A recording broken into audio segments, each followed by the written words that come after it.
Welcome to the WellPlayed DLC podcast, Australia's juiciest gaming podcast. I'm your host this week, Zach Jackson. Joining me is the man who's almost there, Ash Whaling. Almost there. What's up? What's up with you? You gonna give context, or are you just gonna leave it at that? No I'm context. almost there. He's almost there. I'm so close. The man who's been there, Adam Ryan. Don't know how to take that. Hello. He's 2 days away from retirement, everyone. 2 days away.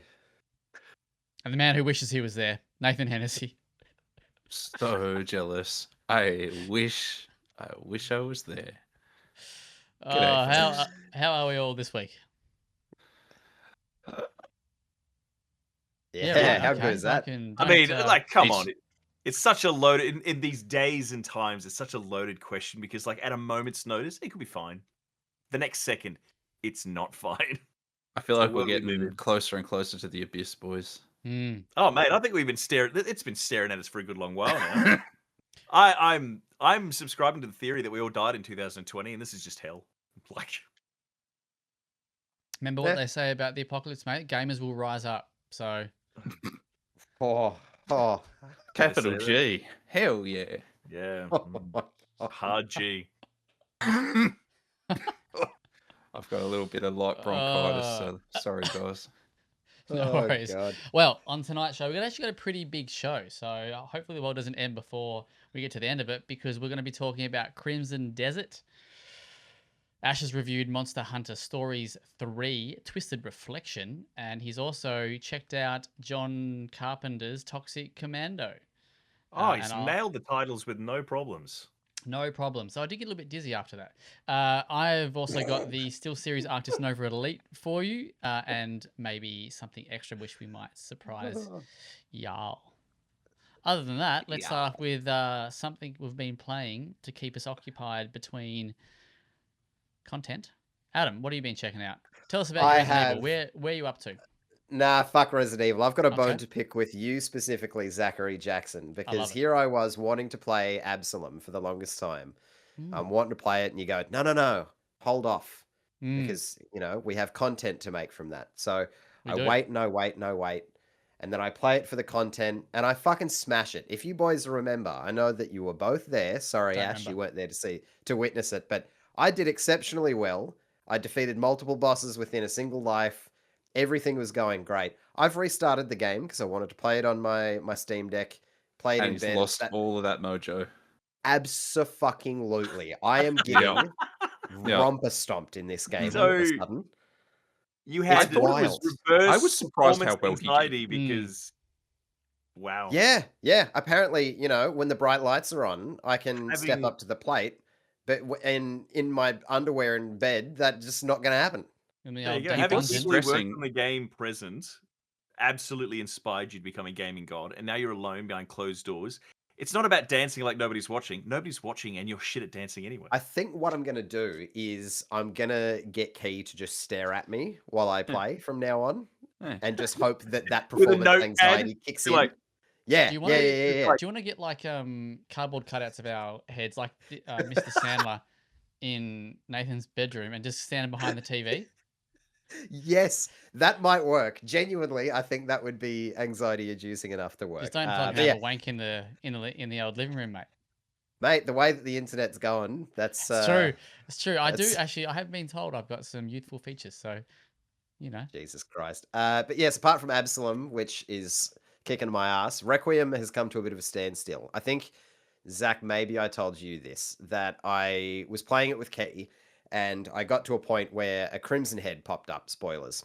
So effectively like a zombie came back from the dead, stronger than ever, and absorbed every single bullet that I had in my inventory and didn't even look worse for it. So I run back out and I go, you know what? I can feel myself getting frustrated. I'm going to save it here and come back to it. The issue is, that was past Adam. Current Adam wants to play more of Requiem, but he knows the shit position that past Adam put him in. So now I don't want to go back to it. oh, That's dog very move, relatable. Adam, dog move. Right? Yeah, I've screwed So myself. wait, just for clarification here, is this a Grace segment or a Leon segment? This is Grace a Grace segment, so I can't just walk up to Oh. this motherfucker and hit him with a roundhouse kick. And I've then got drop to, a sick one-liner. Yeah, it's not going to happen. That Crimson guy, Dead. More like Crimson Dead. that brother, Pretty the accurate. first time you see, and this isn't a spoiler because it's in all the trailers, but when you first see a zombie wielding a chainsaw, he has approximately 3 business days to save that woman, but he's holding off just so he can hit the one-liner. He can see the one-liner coming up, and he's like, nah, her death will be worth it, and just lets her die. It's amazing. What a guy. What a guy. Some people are Yeah. just made Hmm, made to die, meant to die. Sorry. I suppose so. Made to It was a die. canon Yeah. event. But yeah, I'll get back nice. to it. I will. Game's great, but Absalom's been taking all my time. Do you love it? I do. I genuinely do love it. I think that game is fucking fantastic. Mm. Mm. So we'll let the cat out of the bag, even though there's no cat or bag. But we got to play Absalom with the developer Temu and for talk through with Thibaut Ponchon or something like that. Nailed it He again. nailed it. Oh my god. He's on a roll. Very good. Yeah, so that'll should go live very soon. Hopefully by this time this is out, it's there.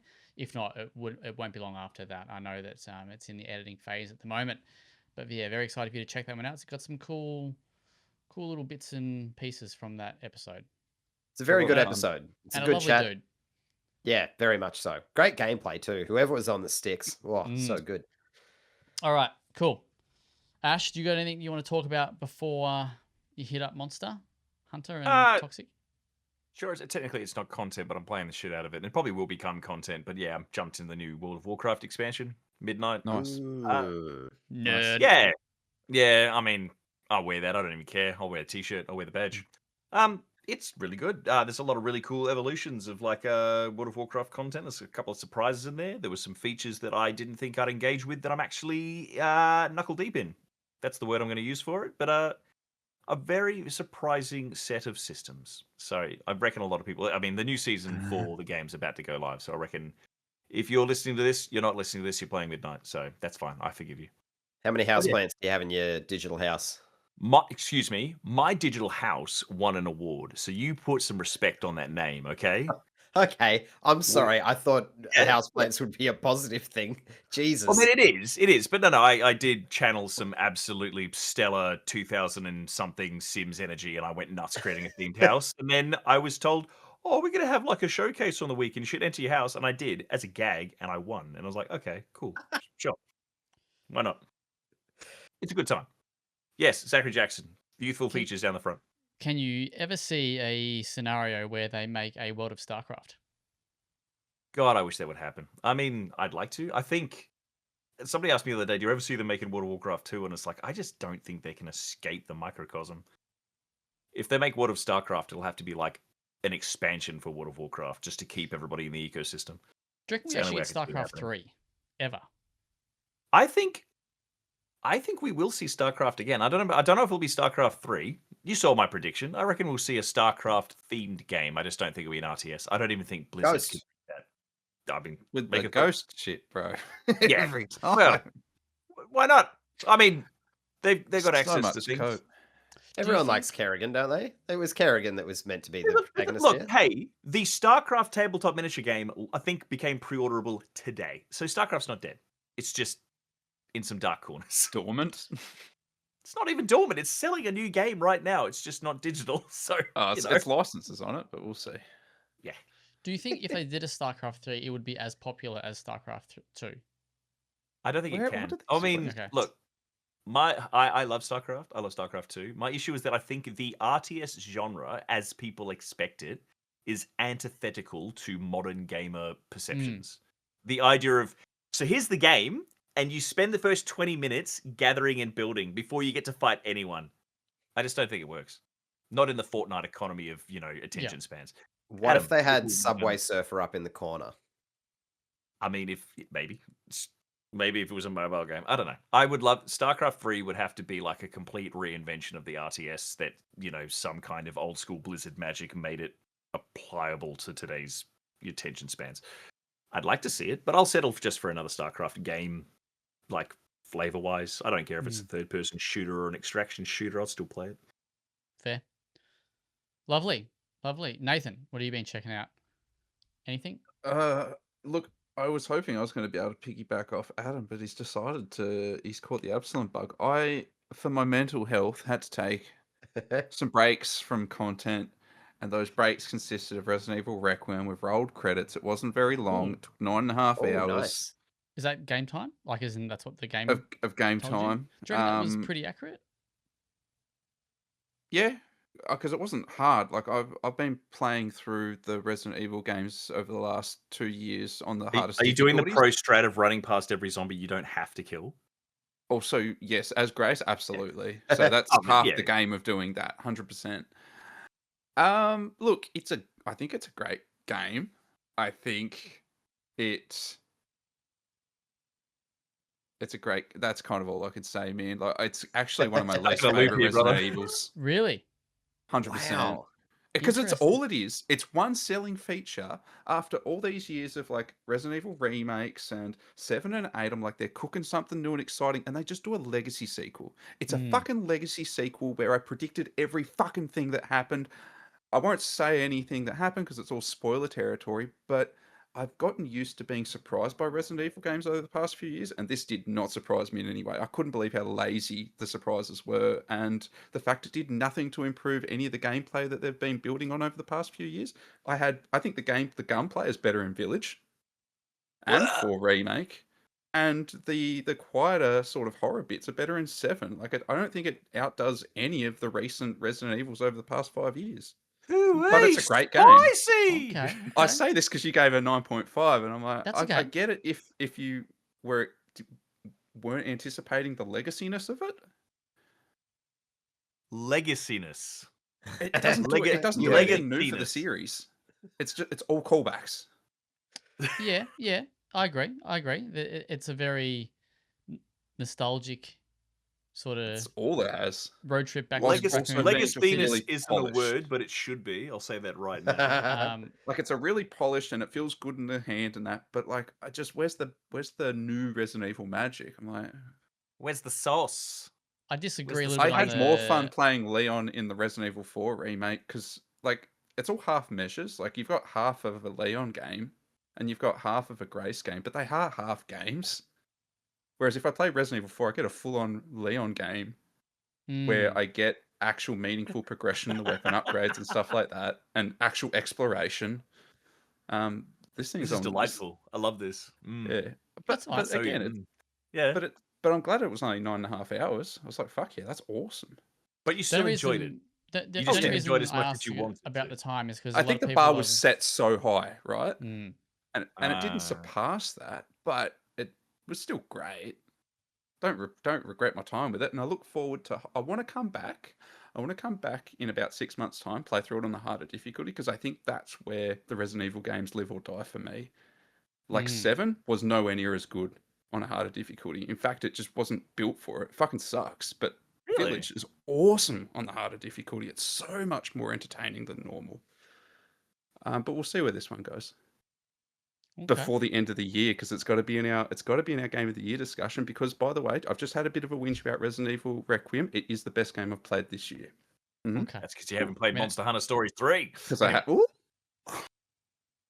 a segue. There's a little bit to unpack there, but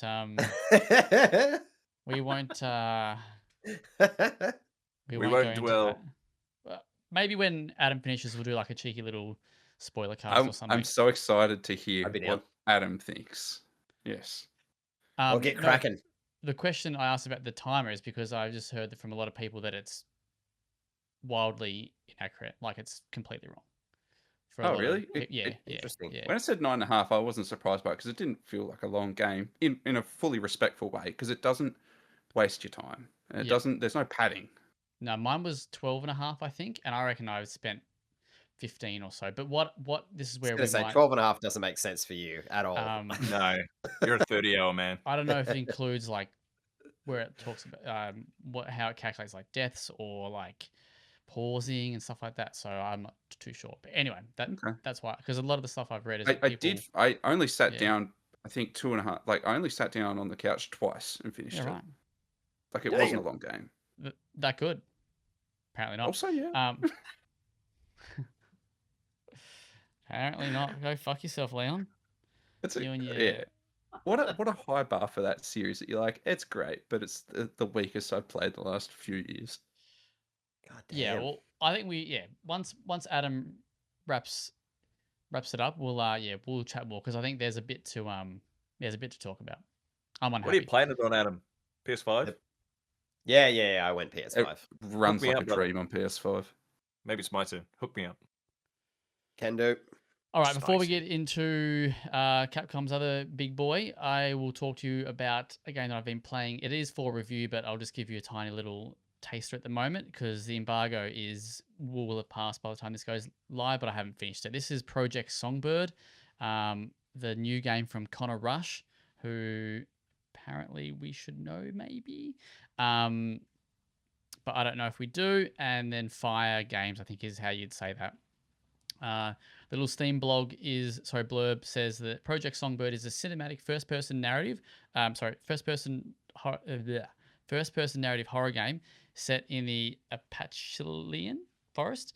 Take on the role of Appalachian. Dakota, a musician who must record their new album in a remote log cabin amidst the writer's block. Take caution, however, these woods were never empty. This game, I think, bills itself as like a Firewatch, What Remains of Edith Finch kind of, adjacent type experience. I've played a couple of hours. It says it's about 4 to 5 hours. I don't know if I like it. I like the parts where what's like it. It's actually a really cool premise, right? So there's a something has happened, and this person who you're playing, Dakota, she's a quite a famous musician. I think her musician name is like Neon Songbird, and she's quite popular. But I think she's done like kind of like a 180 turn, right? I think something traumatic has happened. Someone has died or something. I can't actually quite remember. But she's changed her music style, right? And basically fans aren't taking to it, and her label rep or manager, whatever it is, calls her up and says basically this shit isn't selling, and the label needs shit that sells. So she ends up going to this cabin in the woods thing to basically write this new record and to try and get away from everything and start fresh. And it's actually kind of cool the way that it the atmosphere in that of the woods, but then it has these like dreamlike sequences. That you do like your basic first person stealth horror type thing, and it's not fun. I'm not having fun. So Is this sorry to interject. I That's do right. have a question at the end of it. This popped up at the Future Games showcase, the recent one that just went by, and the trailer had me 100% on the hook right up until they showed a gun and a hatchet and showed that there was any sort of first person like combat, and it looked janky as fuck. Does it feel janky as fuck? Absolutely. This is an Ah, indie game, right? Like I'm not going to sure. shit on it. Yeah. Like it's an indie game, but it's not fun. Like Yeah, that's a it's bummer. actually quite I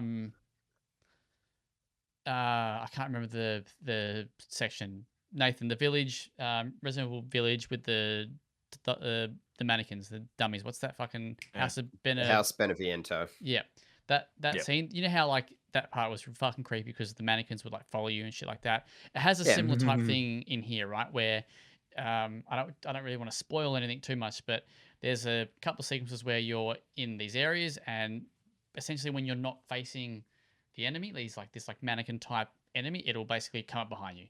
So you've got like a split second window to do what you need to do. Otherwise, this thing, and you can turn around, and like when you turn around, it'll stop, and you turn back around. Let's say, so your back's to it, and you got let's say 5 seconds you might have to do whatever you need to do. Are you solving puzzles or trying to record Correct. your album while these No, things so are these are the happening? Like, parts where you're solving puzzles, and Spinning discs. there's a context for the story here where it goes that haven't explained about why you're in these situations. But basically, in one of them, so in the first one, you get given like a piano chord, or like you get like a piano thing, and you got a small piano, and you got to punch in the keys on the piano, basically before the thing comes and fucks you up. And it is not fun. It's not like done in a fun way. It's just done in a frustratingly tense way. What's the Um, penalty like when it catches you You die. while you're trying to? Black screen, try again. Death is Well, setting you back. No, it just puts you back. But I think the game kind of does allude to there is a greater punishment if you die consistently. I don't know what it is because I've only happened to me twice. But it's one of those things where like I'm trying to how do I explain it? So you can basically lure the enemy as far away as you possibly can, walk backwards facing it, so you're keeping your eyes on it, and then you turn around when you get to the piano, and so you got as much time as you can to basically hit these 4 or 5 keys on the keyboard, and then this thing's I kind got like, what you're saying, man. and it is quite tense. Like when you hear it come up behind you, and you're trying to be like, "Fuck, I gotta hit this key." Like it's actually pretty intimidating, but. I'm trying to take it seriously, but you said that the like protagonist is a music artist, and then you said you're moonwalking away. I'm like, oh, so it's a Michael Jackson. Yeah, it's like it's basically Thriller, but nicely done. But the moonwalking is going to kill the thrill a little bit. Well, now I'm actually at a spot now where it's asking me to do something that I don't know what it's asking me. Well, I kind of understand what it's asking me to do, but I don't know how to find it. And this thing is just chasing me around this little environment. It's fucking annoying, right? It's just annoying now, because you don't get long enough to kind of and you can't stun it like you can't like a Mr. X, for example, in Resident Evil 2, right? You can get him knocked down and he'll give you like a bit of a break, or bit of breathing room. In Requiem when I can't remember what, but the one with Grace, you know, she'll go up through the pipes and she won't actually chase you that hard. Yeah. But here there's just no, so you're kind of trying to figure out what the fuck to do, and then you're just being chased. Anyway, I'll give you a proper review when I finish it. But at the moment, like I'm really liking parts of it, and it's quite neat and cool, and it's actually like a really like cool premise. I think but it just goes into these horror things that just don't. Like I think there's Anyway, so that's same voice actor as Edith Finch as well, by the way. So it's funny that you mentioned Edith Finch. Maybe that's where it's Edith Finch from, but I thought it was in the initial email. Anyway, yeah. There you go. That's a bummer, but I don't know. I'll wait to hear your full thoughts before I decide whether I'll play it or not. All right. Well, speaking of full thoughts, Ash, let's start with you and John Carpenter's Toxic Commando. Let's get that little bad boy out of the way because we've all kind of played that, so we can talk a little bit about that. Kind of played. It's a good way of describing it. I mean, John Carpenter's Toxic Commando went live this week. We've had early access for a little bit. We played the preview and we saw great potential in it. Now it's out. The question is, did it meet that potential? What are the thoughts of the room? Are people enjoying John Carpenter's Toxic Commando, or as I've started calling it between myself and my other mates, Toxicom? I had fun. Yeah. What I have played, I've enjoyed. Yeah. Well, I mean, I've now gone through all 8 of the missions. I've gone through all 4 of the classes. I've managed to level up enough guns that I can, do the weird. What's it called? When you reset your progress, was it prestiging? Prestige. Yeah. You can prestige your guns. I'm having a good time. Look, I'm a big fan of the horde shooter space, and I felt that it's like one of those. It's such a diabolically hard formula to nail correctly because either you do it too closely to another game and you come up as derivative and shitty, or you divert from what people expect so much to try and create something new, you alienate people entirely. And so it's just hard to sort of do it right. Toxic Commando has managed to nail the formula in the way that you'd expect, grow the formula in good ways, such as having larger environments, but then tweak the formula by having cool new features like a dependence on vehicles. And I think they've nailed it. They've done a really, really good job. Like I said, generally the gist of the game is that Toxic Commando is based in sort of this, ridiculous 80s aesthetic, sort of action pseudo horror movie world. It's why it's got John Carpenter's in the name. The dude provided stuff for the writing. He's the guy behind The Thing. He's the guy behind Escape from LA. He's that dude. And the whole premise of the game is that 4 meathead mercenary dickheads are basically doing a overpaid Uber delivery run to this doctor of some kind of MacGuffin. They think it's the most simple gig in the world until they encounter sludge zombies and this Cthulhu-esque thing that, lived deep within the earth. And their brilliant plan to escape it is to blow up the canister that they were carrying for the doctor. They are then infected by the beast, and the doctor says, hey, thanks for destroying the MacGuffin. That's the thing I was going to use to kill the boss forever. So I guess you work for me now. And such, they are christened the Toxic Commandos, and that's where the gameplay begins. You do a bunch of errands for the doctor to get some new shit to kill sludgy Cthulhu beast. From there, it's like I said, it's Stranger Things. It's a Stranger Things themed Left 4 Dead mixed with Mud Runner, which on paper sounds like a ridiculous idea, but in practice, it slams. It's great. So shooting, great. Hordes of zombies, great. It's got a ton. I think there's at least 8 or 9 special enemies in the game that pop up in different ways and have their own unique gimmicks. They've all got hilarious names. It's the slob, the goon, the skunk. It's just so tongue-in-cheek and silly, you can't help but like it. But it really does come down to the car in the game.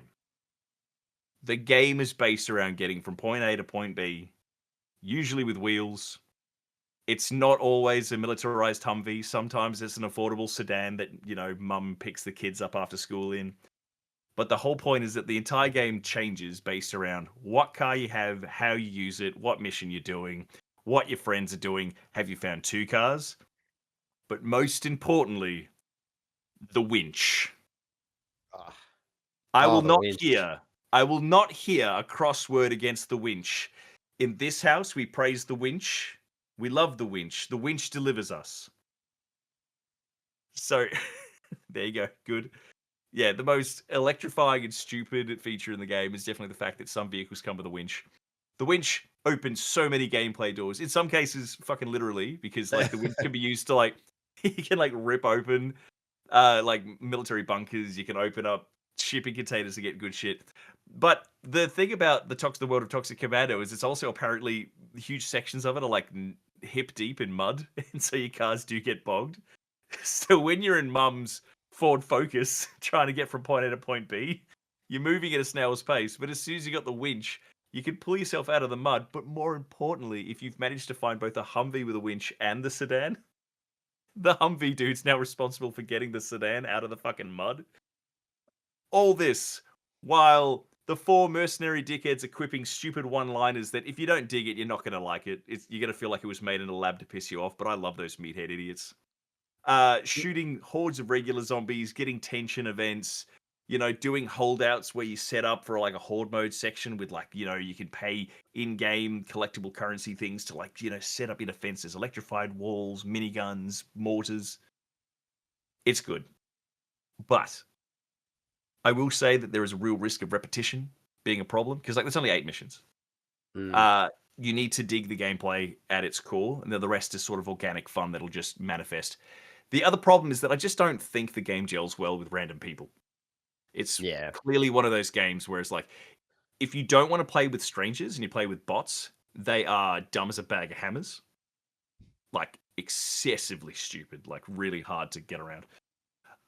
And if you play with randoms, all it takes is one, ball stomper 99 to jump in the car and plunge it into a ravine, and you've got to walk for ages to get to the next location. So I will say, if you're interested in it, try and con your friends into playing it too. If you don't have a good time, there's something wrong with you. I'll say that much. It is just a game that is very conducive to silly, crazy fun. I dropped a fat 8 on it. It's got a really promising roadmap straight out of the gate of at least 2 very hefty updates before the end of the year. So if you feel it's a good investment at this time, it will only get better. Question. I also think, I was just going to say, because I've played a good chunk of it as well. And I think for those who really fuck with Left 4 Dead, right? And I think everyone's been chasing Left 4 Dead for the longest time. So much. There's a good challenge to the game if you bump up the difficulty as well. And it's a challenge that's always a little bit different depending on what the map kind of gives you. Because like you were saying, the game changes pretty significantly depending on what vehicle you have, because they each have kind of different abilities. If you have the ambulance, it has an AoE healing effect. If you have the Humvee, you've got the winch and a big turret on the top of it. If you have the cop car, it has unlimited ammo at the trunk if you want it. If you have the fuel truck, you can just generate jerry cans and fill up your car or throw them and explode them. And the mud runner aspect of it, like it goes from being a fun little kind of side activity to like a pulse pounding shit your pants moment where you've got like 3 mini bosses and a horde of just the regular enemies running at you, and you're desperately trying to get your car out of the mud. Yeah. And it just like it actually adds something more than just, oh, this is a zombie game but with mud runner. And also the scrap as well. That's like a commodity Yeah, that the you have to spare the pick up spare in the mud. parts. Yeah, spare parts, pardon. Yeah, Mm. so and that's what you use to you'll be opening some doors. It'll be like electrifying the ground. It'll be setting up defenses, and you have to use that really wisely depending on the difficulty level. So I think those who continued to replay Left 4 Dead because it offered such a high skill ceiling and such a like a deep knowledge of the game's systems and enemy types and weapon types to kind of get the most out of it. I do think they'll be pleasantly surprised by this. This is generally the first time in ages I've played a game that feels like it sort of has the same idea of what made Left 4 Dead so replayable, but adds more systems that don't just feel like deformed limbs hanging off of the original beast.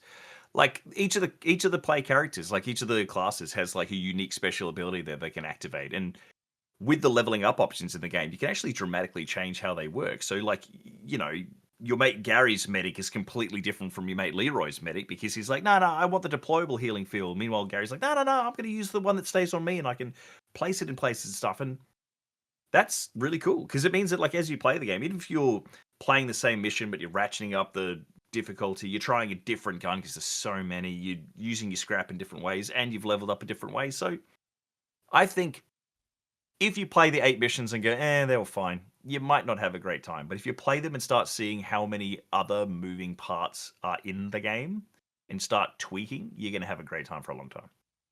I And agree. Nice.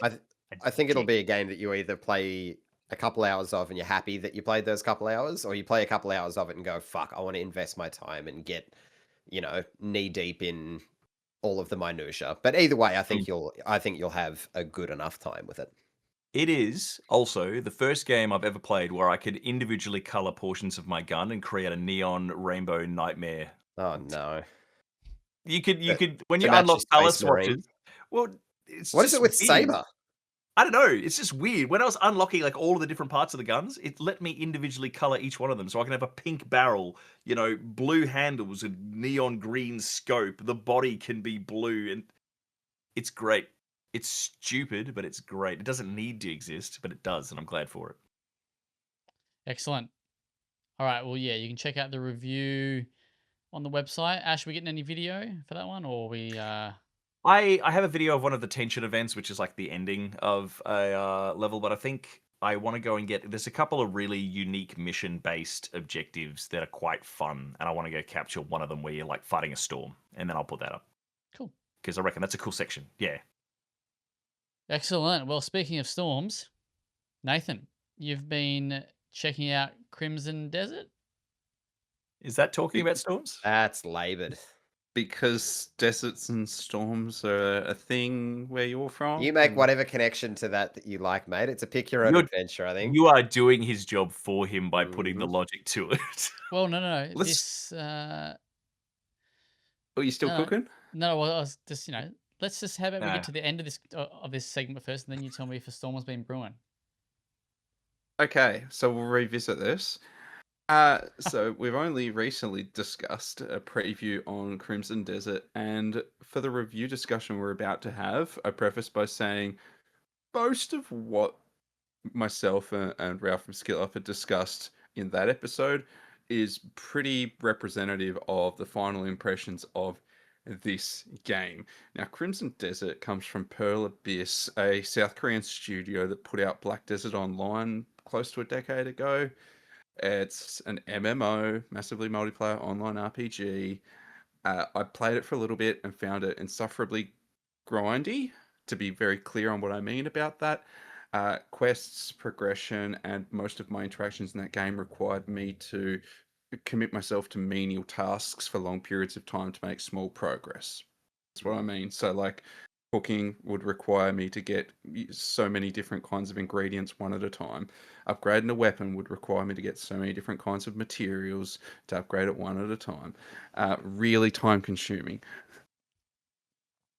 Crimson Desert, on the other hand, is all of that in a single player experience. Oh boy, this is an open world game with a design philosophy that says, what if you can have an MMORPG without any of your friends, anyone yet at all to interact with socially, and you just get all of those daily quest grinds and numbers go up forever experiences, all by the lonesome of yourself, with a $110 price tag and one of the prettiest experiences you'll see this year. That is Crimson Desert in a nutshell. And if it's not clear, this is not a game that I found to be a lot of fun, but it's got every single feature you've seen in an open world game in the last 10 years on it. Again, we said that in the preview, and again, it's still the case here. And I've maybe discovered 40% of them at most across 70 hours. I've put 70 hours in this game. I've only explored 2/3 of the continent of Pywell. I've explored 4 of its 5 regions. The first region of the game that you start in is the region of Hanand. It's the region of the previews. It's a very medieval, low fantasy setting, and that's where most of your game will be set. That first tutorial area is where you're going to spend the majority of your game, because it's where the developers have put in over half the content, strangely enough. The next 2 regions that you'll come across in that game are big parts of the world. They're just big Musu battlefields where all you do is fort liberation quests from Far Cry.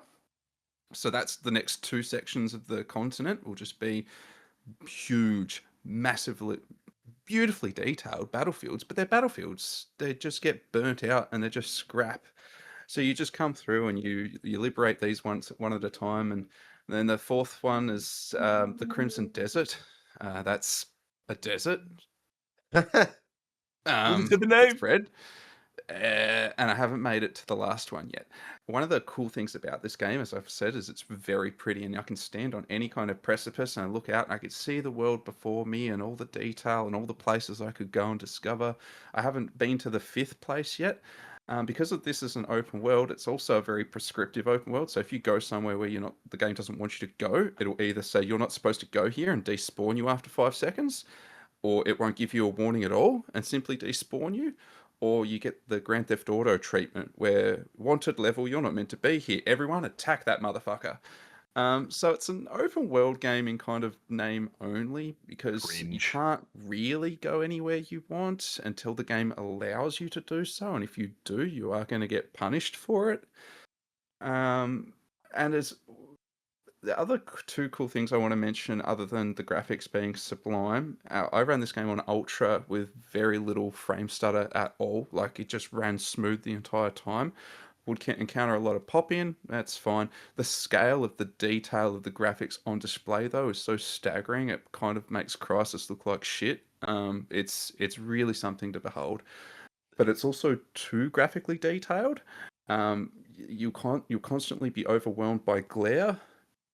Too detailed with shadows, so the game is just like too many shadows on screen at once. You can't pick out anything, or it's got the Grand Theft Auto remake rain effects from the remake. Oh. You can't fucking see through the rain because it's all too detailed. It's all so good that it doesn't actually consider how the player is going to navigate through it. At least that terrible rain effect's still getting work. In this economy, that's a big deal. Yeah, so, but that's kind of emblematic of the game as a whole. All these different kind of separate parts of artistry by themselves are really impressive, but as a conducive whole that is supposed to service a player experience, none of it works together. I have questions galore if I Go can for it, throw mate. a couple at you, because I know Please. that this is kind of leveraged off the discussion that we've already had with the preview, so we've got a basis to kind of build on. Correct. One question I had, and because prior to the podcast you were live streaming a little bit of the gameplay to us just to kind of whet the appetite. It was critical path gameplay that I was showing you guys as well. Absolutely, in case that wasn't insane. Clear.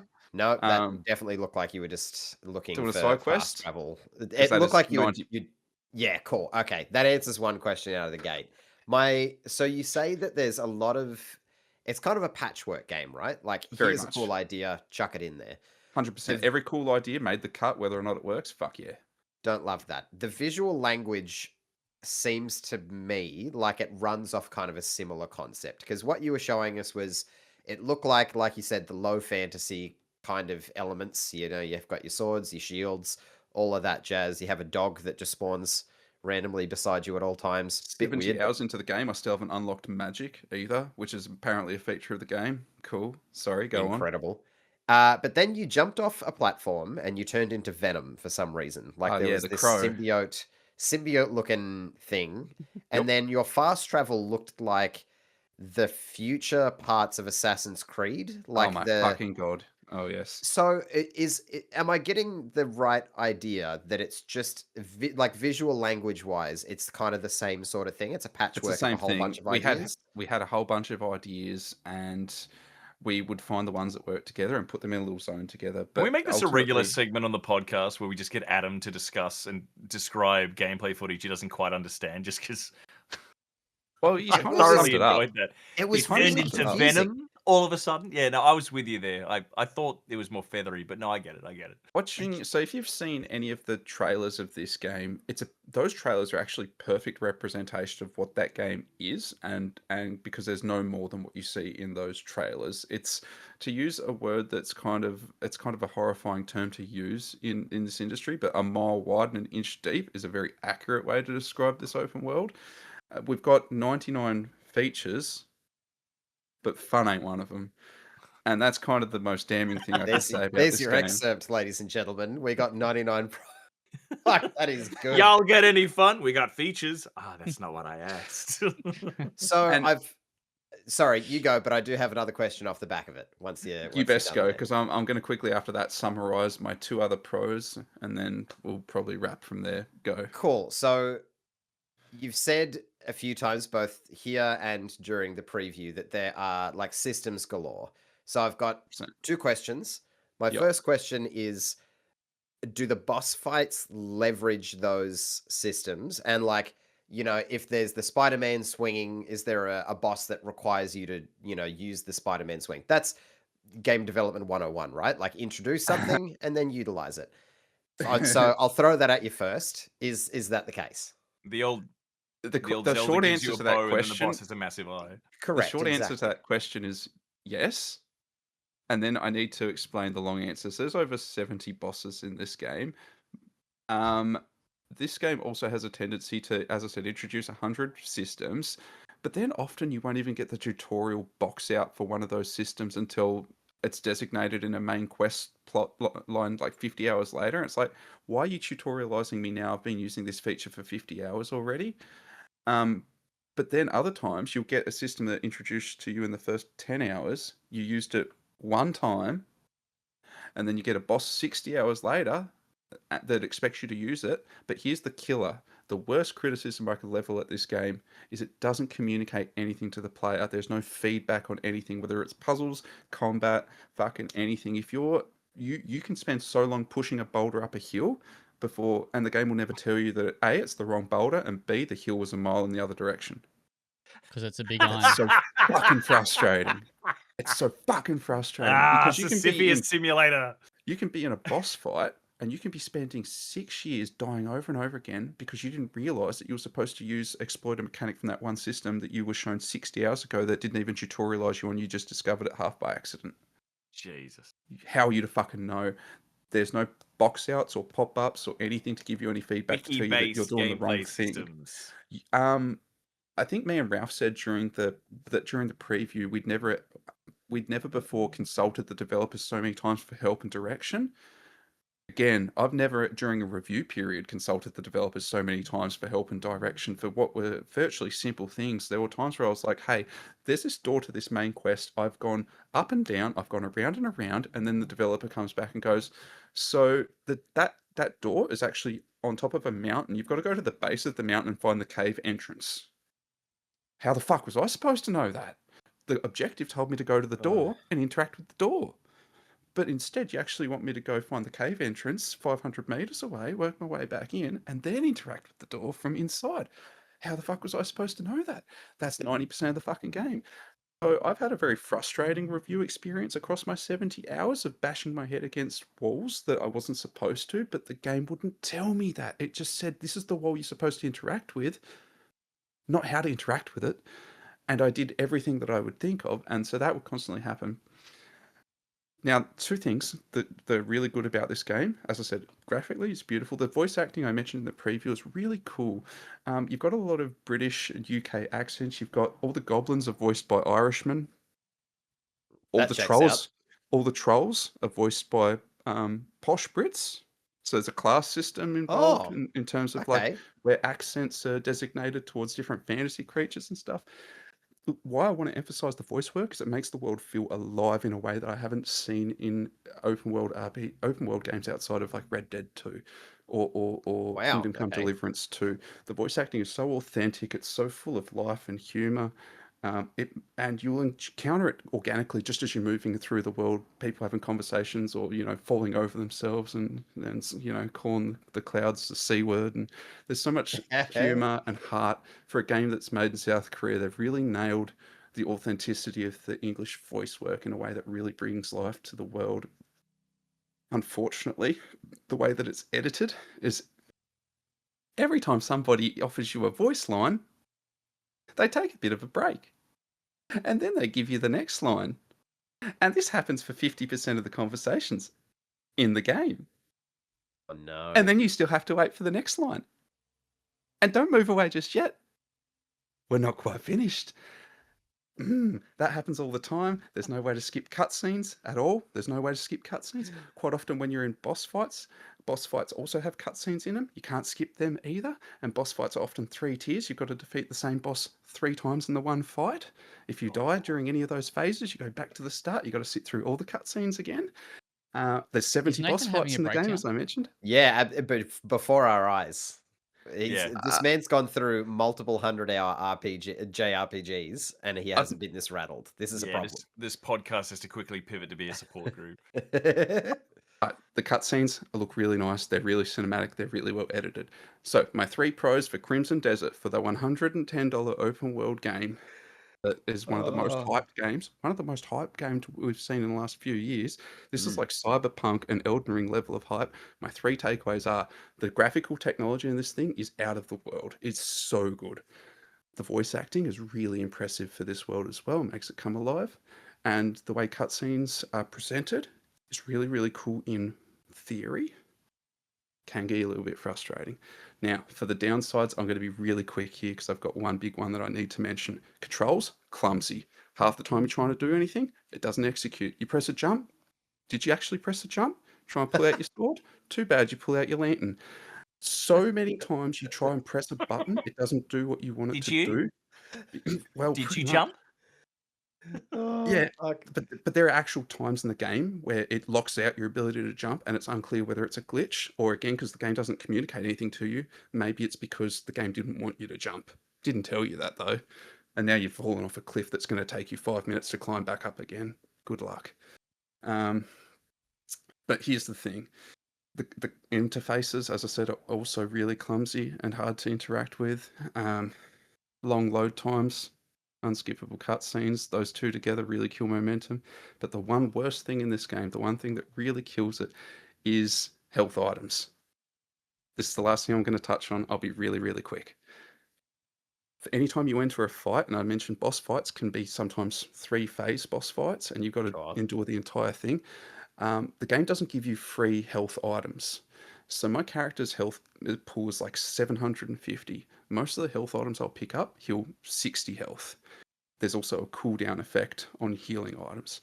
No. So what this means in effect is I have to, every time the game confronts me with combat, I have to go, excuse me, I need to go farm healing items for an hour.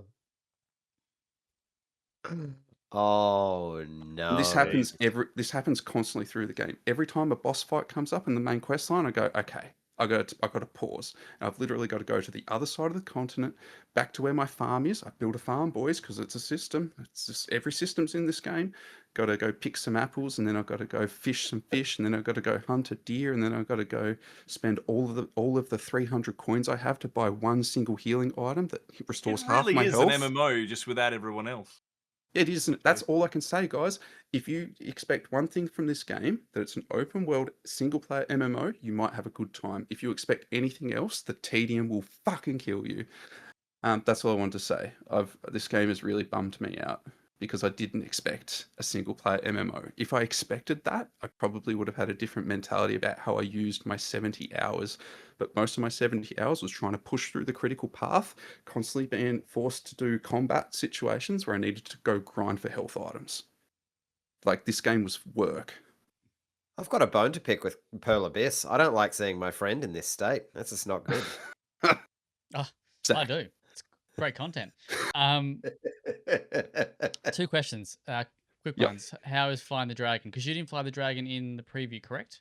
Or I you did? flew the dragon in the preview, but Sorry, like I okay. said earlier in this discussion, I'm 70 hours and I haven't unlocked magic. You think they're going to give me a dragon? Right.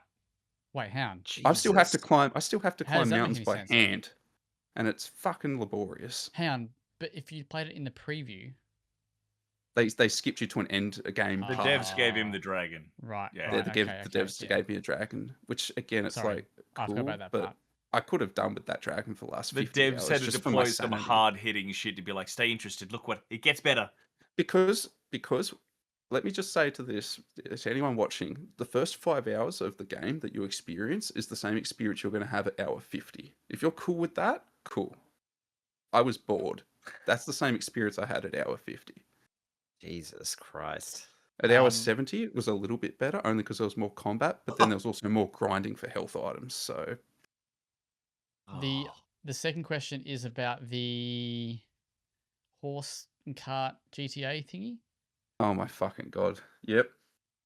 Well, tell me about that because I actually can't remember what Okay, it is. so So I can't remember as I the said, question. this game borrows heavily from Red Dead Redemption 2 in so much as it has a philosophy that says you don't really need fast travel locations because the real journey is going from A to B. But this game also knows that if you start a quest and it tells you to get on your horse, which is 50% of quests, it says get on your horse and follow this person. They will blow through the conversation they're supposed to have in the first 30 seconds. The next 5 minutes are just horse riding in silence. If you get off your horse, you might fail the mission. And if you fail the mission, it doesn't send you back to the start. You need to ride your horse all the way back to the start and hope that the quest doesn't break so that you don't have to start again. But the developers know that this is boring because one time in my entire 70 hours, one single time, it told me to get on my horse for a main quest and follow someone. And after he exhausted his conversation after 30 seconds, the game just teleported me to the destination. No horse ride. One time. It made me ride my horse the other 300 times. That's amazing. And nothing happens. The conversation dies after 30 seconds. You just have to ride in silence. And then something happens. Your horse goes off a cliff. You got to restart. This game is the most unhurried action game I've ever played. Action, I don't know, man. That sounds anxiety inducing that, like, the conversation ends and it's like, yep. Anyway. It's the equivalent of saying, like, anyway, mate, I'll see you later. And then you both walk in the same In direction. the same direction. Ironically, this does happen. God. There has been a lot of quests where I've gone on that horse ride. We've gotten to the destination, and this is not a joke. The character with me has gone, I left my axe at home. And they've just left me stranded, and the quest has gone, quest complete. You get 3 inventory spaces added. That's your reward, 3 inventory spaces. And that's it. You went on this whole ride. Mate said, we're going to chop some trees. I left my axe at home.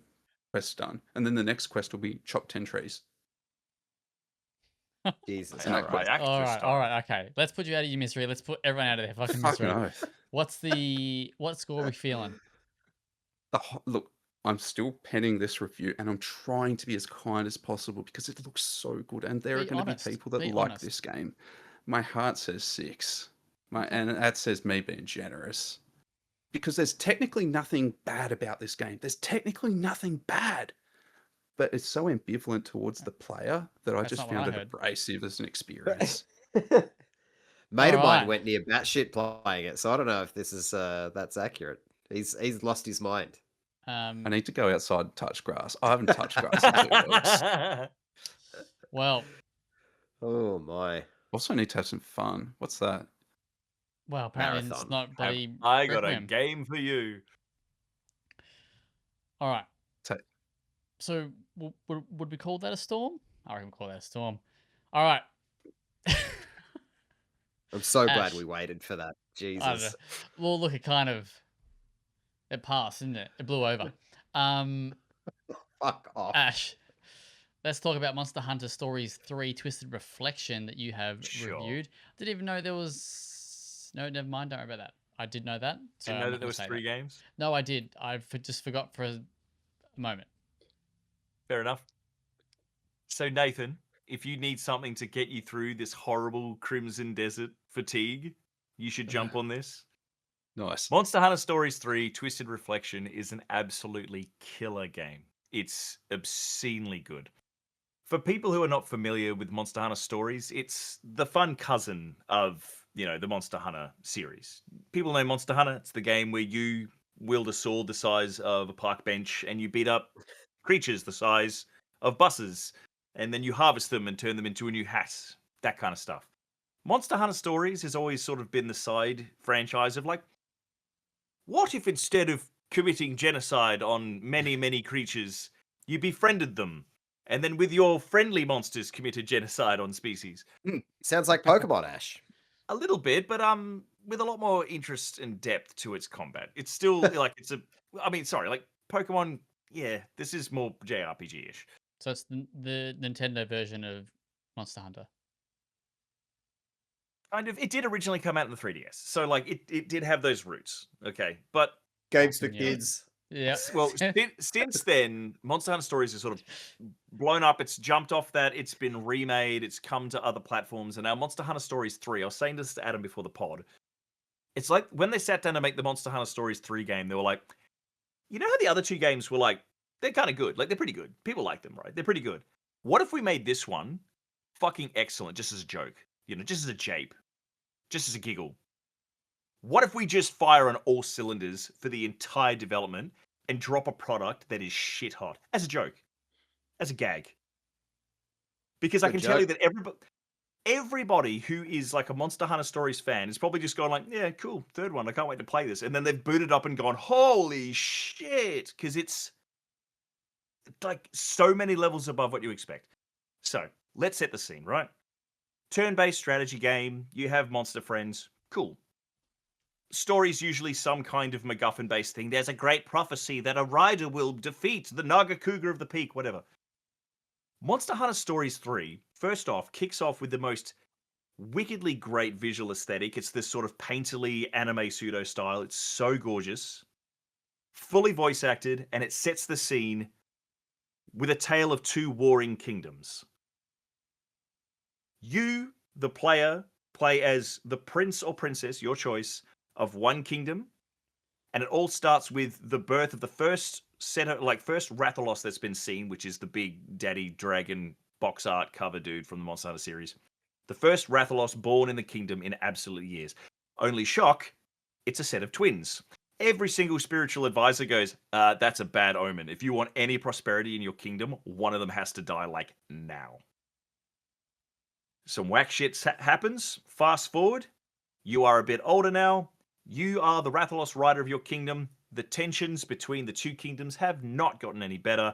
There is a natural disaster known as the encroachment that is basically turning portions of the world into quartz crystal, literally destroying crops, ruining people, and capturing monsters. You are just a researcher, you're trying to figure out how to fix the crystal encroachment, but your dad's just like, hey, you know how you're like the person who gets to ride the Rathalos? When war starts, you're our super weapon. You got to be on the front lines, and you got to kill some motherfuckers. And you're like, I don't really like that. Throughout the game's story, you learn a lot about the background of your kingdom, what happened to your mother, what happened to the other twin Rathalos. It's not exactly a spoiler. The game makes it very clear. But it's presented in such a killer, well voice acted, fun characters, interesting cutscenes way that like you don't want to skip anything. You just want to bask in it. And even if you do get caught in one of those conversations, Nathan, if you're reading fast and the voice acting's going and you're like, I get this, you can skip through it. It's fine. What kind of skip are we talking? Is it fast forward? Is it wholesale skip? Crimson Desert will give you a fast forward for main cutscenes. Right, A fast okay. forward. For fuck's You can sake. That's all. skip tit for tat between the person talking. If you're like, yeah, I know what you're going to say, I don't care, move on. So you It'll can just skip cut as back to fast you. as your thumb can press. I'm Yes, cool with that. you can Fucking let's tap once to go. see the full cut subtitle. Click twice and go. I don't give a shit. Move on, dude. Nice. Great. Go, Zach. This is actually a roundtable question, just while you bring that up, because I'm playing something else at the moment. But they've got the feature with dialogue. Every sentence is essentially got to push X to continue. How do we feel about that? Are we in that? I I I have don't hate it as long as the game has an auto move on to the next thing system. Like, at the Yeah. moment. So I'm gonna, not a spoiler, but this is a demo of a game, so I don't know if it's going to be in the full thing. But as of right now, it's not in it.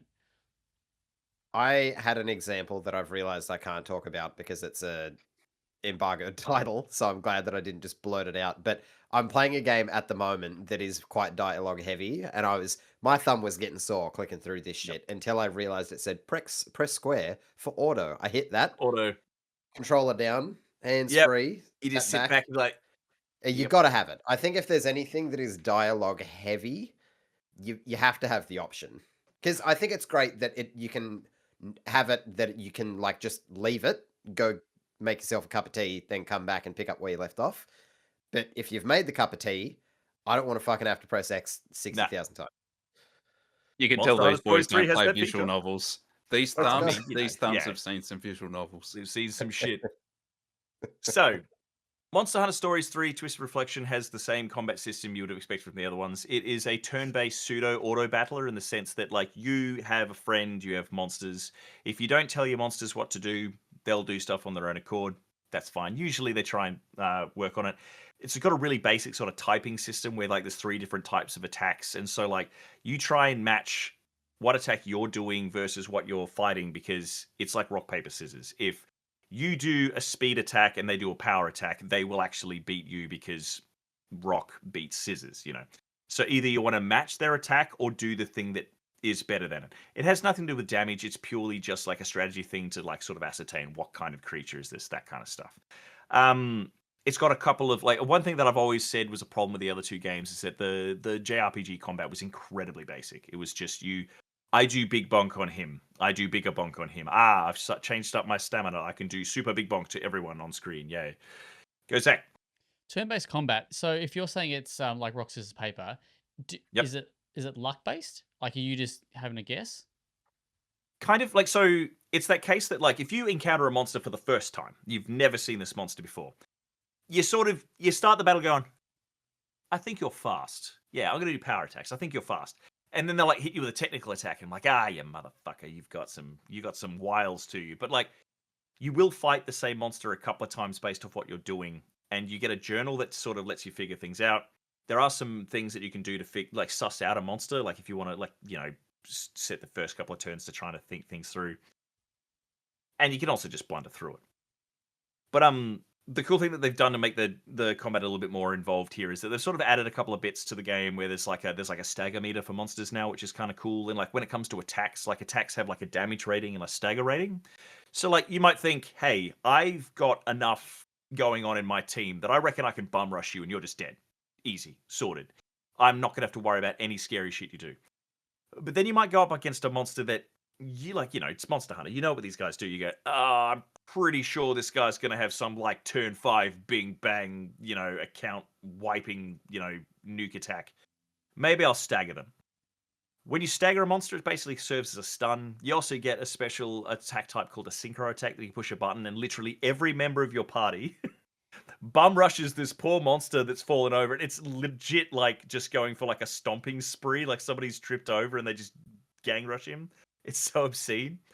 But then you can also do things like fill up a like sort of like a limit break. You fill up a kinship bar, so you can do a super attack. You can do twin super attacks if you and your mate both start running your monsters at the same time. You can do like a double attack, which is like obscenely cool to watch. Like every monster has the most ballistic ultimate ability super attack, and then every monster can team up with another monster to do a combo super attack. Go, Adam. Hello, Adam from WellPlayed here. I've got a question in regards to, because I know that this is a spin-off series, but it kind of retains a lot of the Monster Hunter-ness of it. Big part of Monster Hunter is the whole grind out monsters to get gear. Is there any kind of loop that is gear related within Monster Hunter Stories? So Monster Hunter Stories takes a lot of the familiar mechanics from Monster Hunter games, but streamlines it in a way that it's still familiar, but it doesn't have the same level of sort of dedication to it. Like, so let's Sure. say Monster Hunter Wilds. You want to make the Great Jaggy Greatsword. It's like, cool. You need, 17 ore, you need 4 Jaggy hides, and you need a pristine Wyvern gem. And like, the Wyvern gem, it'll drop 1 in 10 hunts. If you're Yeah. unlucky, you're going to be there for a while. Monster Hunter Stories, especially 3, just has this great way where it's like, everything you want to make has a cost. If you want to make the Palaumu bow, you need 15 components. So you go fight Palaumus and you kill them. If you get the Palaumu gem, it's worth 10 points.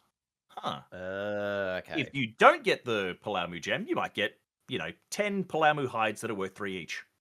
Okay. You can chuck in all those hides, you hit your 16 budget, done. Fixed. Right, gotcha. So it's still there, but it's just simplified.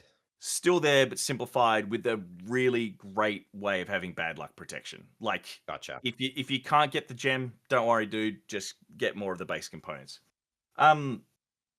So the general gist of the game is obviously you go around, you're battling things. The story sort of takes you in a direction where you sort of have to leave your kingdom and do some stuff. But the coolest hook of the game, and by far the most interesting, brilliant new mechanic that I absolutely adore, is habitat restoration.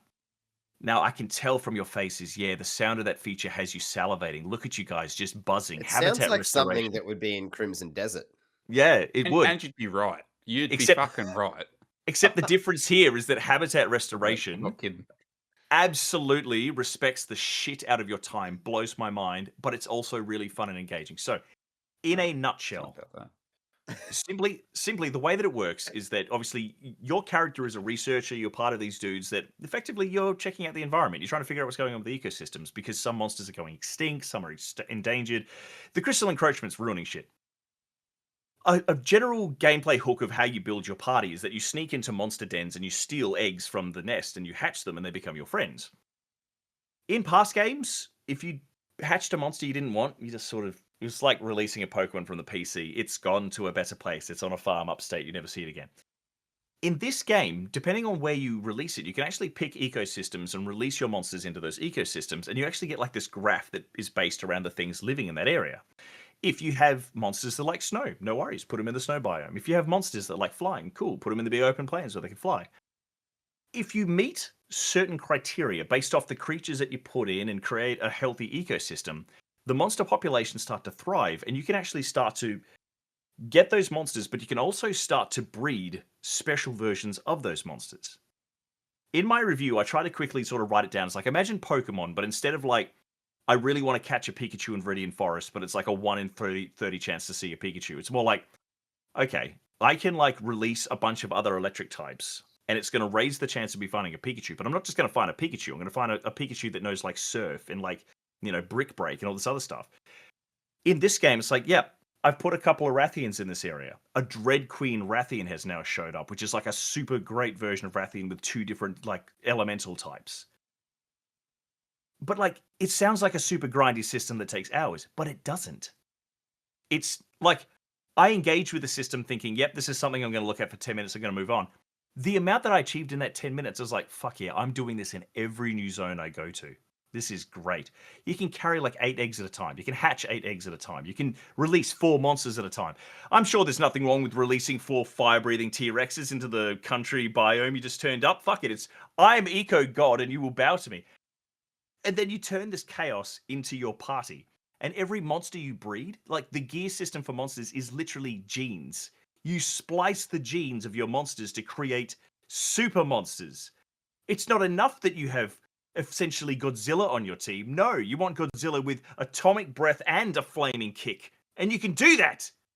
So you're Frankensteining your way through the game under the guise of fixing the environment. And it's awesome. So I spent an unhealthy amount of time min-maxing my team by, creating these genetic monstrosities and effectively ruining every place I went to. And, it pays off in the sense that when I want to go gather components, I have to deal with the fact that this place is now completely populated by fire-breathing T-Rexes. But, Anjanet's my boy. It's fine. And, yeah. That is what I love about Monster Hunter Stories 3 Twisted Reflection. How long Apart did it from take you to beat? Look, it took me a long time, but that's because I got right into the breeding portion. I think some people have finished it in like under 20 hours, but that's only because like it's a game where the story is kind of fun to be part of, and the side stories are actually quite fun to explore as well. They can get a little bit longish, but I like a game where the side quest has thought and the actual input on it, as opposed to side quest, go find me 5 books. No, it's more like side quest. Go to this location that I grew up in and find the materials that I used to create my dish from back home, and race a group of pig bandits, because that was a thing. And here's a set of racing mechanics just for this quest. Fuck you. I'll open the floor to questions. Anybody want to know something about this game? Come on. Zachary, you had a question. Did he? Nah, Nah. it's gone. Okay, cool. We love that. If No I, questions. I mean, we've touched on this a little bit prior to the podcast. It's talking outside of class. What a dick thing to do. I know. I have always loved the idea of Monster Hunter, but then I play it and go, ugh, no, thank you, not for me. Is this my gateway into the series? And if I enjoy it, do you think I would enjoy it enough to then give an earnest crack at the mainline series? I've always felt that Monster Hunter Stories as a side franchise was there to sort of go, have you seen all those cool monster games and wish you could play them, but then you tried and they were really alienating and hard? Here, you can inhabit the world, but under a different set of rules. I think if you play Monster Hunter Stories and you enjoy it, it'll probably give you a much bigger leg up in actually sort of getting into Monster Hunter games. I firmly believe that there's a special part of your person's brain that digs into Monster Hunter games. I've got it. I know a lot of people that do. But the people who don't get into it don't have that part of the brain. It's not even an What the insult. It's just fuck? like, They there's were just born a... wrong. No, there's just a special kind of stupid. It's like the same kind of people that like they explain it and they go, sounds grindy and dumb, and we go, yeah, and then we go, yeah, no, you're not wrong. My big takeaway from Monster Hunter Stories 3 is that this is the first time that I've actually sort of gone side franchise, main game. I can't actually say that this is better than that. Like, I really enjoyed Monster Hunter Wilds. It was great. I really enjoyed it. But, like, this game is so killer that, like, as of right now, I'm not jonesing for the next Monster Hunter game. I'm jonesing for the next Monster Hunter Stories game. Because if they pull this off again, holy shit, I will be seated. I'll be there. Presentation killer. Gameplay mechanics are exceptional. Like, side content is really good and respectful of players' time. I'm playing through it again. Like, that's the thing. I finished it. I realized there was stuff that I skipped over because I needed to get it done. I was already taking too long. I've started again. And I'm playing it with my daughter. And she's, like, telling me what monsters to ride and play. And I love it. Dig it. Hard. So, yeah. Nice. I say give it a crack at them. If you dig it, come play Monster Hunter with me. If not, Nathan, if you really need a detox from Crimson Desert, play it. Maybe we can have one of those Requiem chats where you're like, actually, I played it. I didn't like it that much, Ash. I'm like, But I slapped a massive 9.5 on here. The only reason Woo. I did not Like give it Requiem. a 10 is because it does not have true flight. It just has this weird hovering mechanic, which I feel like is a step backwards. And the other thing is that the game has an amazing set of tutorials and internal help, but it just doesn't apply it to some things in the game. So if you're stuck, you are stuck, buddy. It's not going to tell you shit. Oh, that's Which is like- weird because 10 minutes ago it would Crimson tell you Desert. anything and everything. No, but that's what's so jarring. The game's like, here's all these new mechanics and here's all these things and here's all the resources and you can rewatch the tutorial at any time. Have fun. I'm like, cool. How do I do this? Fuck you, you're on your own. Yeah, nice. What? But it happened so infrequently, it was so jarring. But that was it. That's all. Play this game. Ripper. Nice. refreshing. Very good. To get hard. Very good. Well, we can check out the review on the website for that one as well. All right. Speaking of reviews on the website, there's a couple of little hardware ones there. There's a Google Pixel 10a review there that I've done. If you want to check that out, if you're into smartphones, have a quick read. TLDR, it's basically the 9A with a better, like brighter screen, and a flatter back. So the back is now actually flush with the back of the phone. There's no bump. So other than that, it's pretty much the same phone. The only good thing is that you would get 1 more year of extra support, and it's actually $849 is the RRP, so it comes in a bit cheaper than the 17E and the 25 FE, I think it is. Jesus. Cool. Speaking of other hardware reviews, I finally reviewed the SteelSeries Arctis Nova Elite, which is the 1350 review. So review product. So that's $1,350 for a headset. Go read the review. If you've now Ash. I thought that's just where you were going to leave it. Anyway, I don't fucking know. Go read it. Yeah, read it. Yeah, hit me, Zach. Well, no, just very, very quickly. You've got the the Arctis Nova. What are they? Nova Pros, right? Nova Pro 2s. Yeah. Yep. They're 2s, aren't they? No, I think they're just the Pros. Anyway, yeah, Arctis Nova Pros. Yeah. Yeah, and then Adam, you've got my old sloppy seconds of the Pros, right? Yeah. Correct. Yes. What are your thoughts on those? I think that's a pretty banger headset. I am a big fan of the swappable battery, particularly because it's something that I always forget to do. I've got one of those little the headset stands that you just kind of sit it on, and I never plug anything in. Like the old headset I had, it'd always give me the beep, and then I go, oh, fuck, I'll need to find some other way to but with these talk ones you to can do my like mates. tactical reload mid. Yeah, like swap out, and then it goes into the DAC, and it charges, and you never have to think about battery life ever. And it's got good soundscape, good mic. I wouldn't have anything that I'd want to improve from it, which is why I find this product so confusing. Yeah. Well, I'm glad you asked. You didn't ask, but it's the same product, just made with solid gold inserts and stuff like that. You haven't got the Pro, do you? Just the Nova, mate. Just the Arctis Nova. Sorry, mate.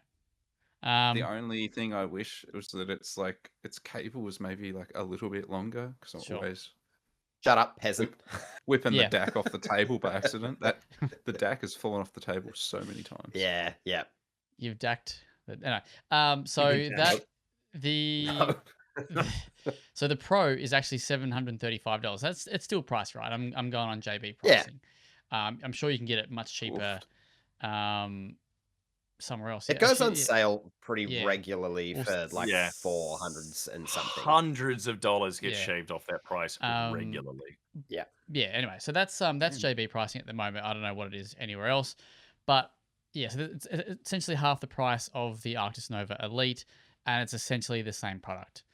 The biggest difference is that the Arctis Nova Elite that I'm wearing at the moment, it has probably a much more durable design because it's all metal as opposed to the plastic and aluminium that you got on the Pro. So it actually feels like pretty premium, right? Like it feels good. And the other thing is it's got high-res audio support. Now, high-res audio is a thing that exists that I reckon allegedly 99 out of 100 people couldn't fucking hear. And I reckon if you're telling yourself that you can definitely hear it, I reckon you're full of shit. But there would be some times where you can. I think that it's probably the benefits of high res are going to be for music, not so much for gaming. Gaming, you won't really hear it that much because it's not like there's normally too much going on, right? So there's normally too much shit going on for you to really pick up. But again, like you'll get fantastic sound out of this. Like it sounds incredible. But music is where I used it quite a bit. And because what is funny about this product is that they want you to think that it's not a gaming unit, right? It is a lifestyle headset. It is a headset you can wear anywhere. So the question remains, and I didn't put this in the review because what's the point, right? But why the fuck is it in the Arctis Nova range? If you don't want it to be a gaming Did you extensively headset, test the headset with like Zoom meetings with Jess from HR to see if it works in a great professional environment? No, Jess, you're coming through so crisp. They're kind of targeting like the audio files, right? And basically the rich people. I think it's really good headset. It's fucking fantastic. You know, I didn't pay a cent for it, right? So of course I'm probably going to think that. I think you don't need to buy it. I think you can get really good sound from plenty of other units that are out there. The Pro is actually a I really think you good could one. get really Yeah. good sound from at least 2 other units that you could buy from the price of this one. Yeah, I think it's just too expensive. But there's, you know, the swappable batteries and the DAC this time around. I can't remember what's on the back of your guy. It's 2 on the back of yours, isn't it? 2 Yep. inputs. Yeah, this Yeah, one's so got 3. this has an extra one. Yeah, Yeah, this has okay. got the 3rd. Yeah. Ah, okay. Plus, if that'd you got actually be Bluetooth, pretty right? cool. So if you got Bluetooth, that makes it essentially 4 units, which makes It it does pretty have an handy. identity. It's got an identity crisis, something Mm. terrible though, doesn't it? Because it's called, like, again, looking off the JB listing, SteelSeries Arctis Nova Elite wireless gaming headset, and I was like, okay, maybe that's just a JB thing. The SteelSeries trailer, like this headset has a trailer because it's $1,300 fucking dollars. Mm. It's all gaming related. Like it shows cars and jets and The soldiers. trailer was probably directed by Martin Scorsese simply because of the pedigree involved. Yeah, and then like as you were saying, they show 3 USB-C cables coming into the back of it. One's red, one's blue, one's green. Like it's a gaming headset. It is. It sounds like an 11th hour. Let's just downplay gaming. We might have a new market. Yeah. Yeah, I mean it's a good headset. Shit sounds good on it. The thing that sonar is just fuck me running. This thing is just like, it's actually, so we all know that it takes over, right? It fucking controls you like fucking species, right? And then 2000 film of the week early today. What a shout. God damn. Right now, I cannot listen to Spotify on my PC unless it's using sonar. So I used to be able That to can't be true. listen to my speakers, right? I can go to the bottom right corner, go to the sound, click my desktop things, and they would play through their natural sound, right? Nah, it's got to be played. It just won't play. I've got to use it on one of the sonar channels to actually for Spotify to play through. I can't even listen to the headset. I can't listen to the headset natively. Like I have encountered this on something that wasn't Spotify, so I do believe this was Sonar. Yeah, I've talked for way longer on this than I was actually planning to, but yeah, it's expensive. It's good if you can afford it. Sure. Do you need to? No, but I mean, there you go. Read the review. All right. Whew. Fucking hell. Also, Neo thanks 3? to SteelSeries for the headset. So. Neo 3, Kieran Stockton has reviewed that. He gives it an 8 out of 10, saying that Neo 3 makes minor updates to the formula that was so successful in Neo 2, but transplants it into a time-traveling open-world adventure. Asset recycling is a little egregious, but it's a tough new Neo outing that fans of the series will eat up. Yeah. There you go. Did have one more. Let me go. I'll read the draft. This is because it might next week become a bit late. Very quickly. This is a Poppier sugar-coated tail. This is from Jade Garrett, and she says, without any edits at the moment, a Poppier sugar-coated tail is a 2D point-and-click game that explores May's journey throughout the kingdom of yogurt, where you'll uncover the dark truth of others and yourself. As its comedic lightheartedness is mixed with something unsettling lurking around the corner. Sure. Says it's 8.5 out of 10 on that one for the moment, so we'll see how that one lands. I want to know more. See, I heard point and click, and I was like, wonder why Zach isn't reviewing this. And then it had a hint of whimsy, and I was like, that's you heard why. Kingdom of Yoga, went, this is actually... It's a fucking kids game. This is Point and Cozy, mate. Point and Cozy. Yeah. Lord. Yeah, we love that. We love that. All right, cool. News headlines. There's 3 to talk about. Adam, you've missed the one that you put up today. Very quick one. Do you want me to talk about the first 2? I'd love you to, mate. Yes. Cool. So the Resident Evil Requiem director, I'm not even going to try to pronounce his name, but we'll go Koshi Nakanishi. That's close enough. Nishi is probably actually how you'd say that. He put out a video saying that new DLC is on the way for Requiem. There's going to be a story expansion within the world. I don't think that was really given any kind of time frame. But a photo mode and a mini game is on the way, and I think they might be dropping in May, I think is what I gathered from that little video. Very cool. Then on the topic of Resident Evil Requiem, they've announced that they've shipped over 6 million copies of the game, making it the fastest title in the series to reach that number, which is pretty fucking epic. So people seem to fucking like it, Nathan. A great game. But what kind of sours this news a little bit is that it was announced this morning. I think this is actually a relatively not old news, but like a few days old. But the Electronic Gaming Development Company, which is essentially a subsidiary of Saudi Arabia's fucking fun thing that they've got going on, that has acquired another 5% of Capcom, making its total ownership 10% in the company. So that's a bit shit because they're shit. But yeah, this was reported by GameBiz, which is a Japanese publication, and they said that the EDGC has purchased 26.78 million shares, which is 5.03% in Capcom. The claim is that the purchase is pure investment, so that essentially you just want to reap the profits from the stock growth. And yeah, but it's I mean, fucking hell, they just keep buying shit, don't they? And I'm Constant. Yeah. Well, they've a few years ago they bought SNK Corporation.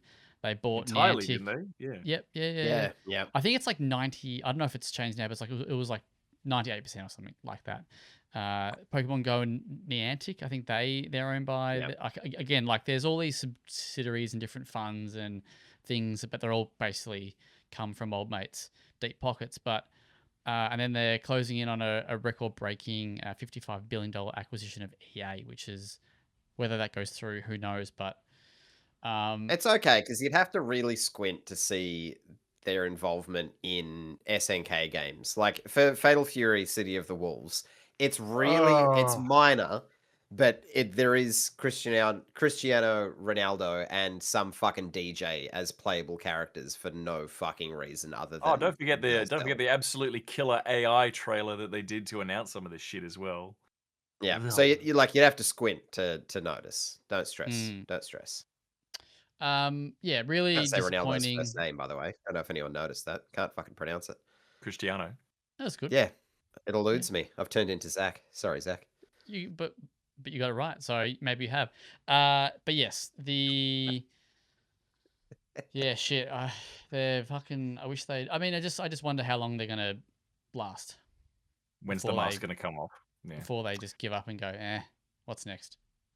Because if you read a lot of the stuff about it, and I've even linked one of the articles in here, right, like about their human rights record, they talk about essentially it's like so the PIF's investments in high-profile sports and entertainment events domestically and internationally are used to whitewash the company's abysmal human rights record, right? Like, and I think they've kind of, I don't know, I wouldn't say they've said it directly themselves, but I think they've, they want to modernize their brand or whatever the fuck the guy said a while back, right?